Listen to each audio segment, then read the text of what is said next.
dib u heshiisiintii la keeno maantay oo ay tahay 14 January oo baarlamaankii labaad ee Galmudug uu noo dhisan yahay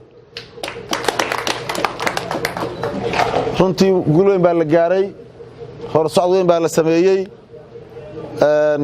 waxaan leeyahay intii ka qayb qaadatay guushaas la gaaray waa u mahadcelinaynaa dhammaan qaybaha ka kooban yihiin waxaan rabaa sidoo kale inaan iyadana iraado baarlamaanka cusub ee dowlad goboleedka Galmudug baarlamaankii labaad ee dowlad goboleedka Galmudug hambalyo mudanayaal iyo marweyn xilkiina iyo hawshiina la idin idmaday Allah idinku garab galo runtii waxaa la soo maray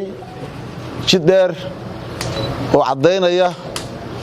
in ay reer Galmudug go'aansadeen inay hore u socdaan dhinacna iska dhigaan wixii dib u dhaca aniguna waxaan u soo diyaar garoobay hor socodkaas iyo horumarkaas inaan ka qayb qaato ku hogaamiyo waliba insha Allah taala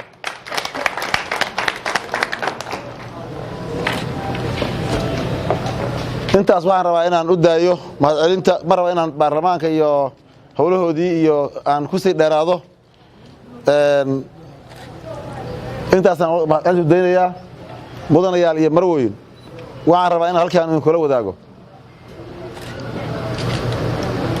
waxaan ahaa wasiiru dowlaha wasaaradda howlaha guud ee xukuumadda dowladda federaalka Soomaaliya waxaan rabaa inaan idin caddeeyo halkaan kugu caddeeyo insha Allah inaan baneeyay xilka wasiirnimada xukuumadda federaalka Soomaaliya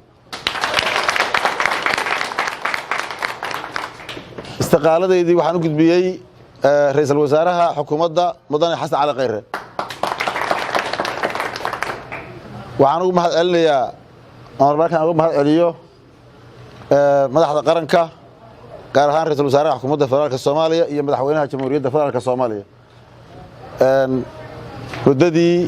fursadii ay siiyeen ugu mahadceliyo muddadii aan soo wada shaqeynay iyo kalsoonidii aan ku soo wada shaqeynay aan ugu mahadceliyo inaan ka mahadceliyo aad iyo aad u mahadsantihiin mar raba inaan waqti dheer ka qaado waa la daalan yahay waa muddo la taagnaa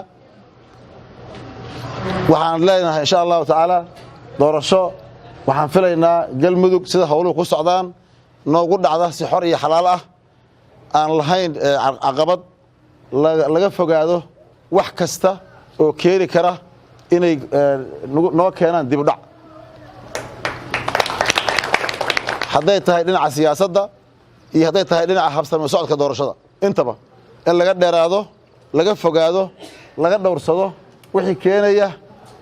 Galmudug wax dhibaalkeeda haba yaraatee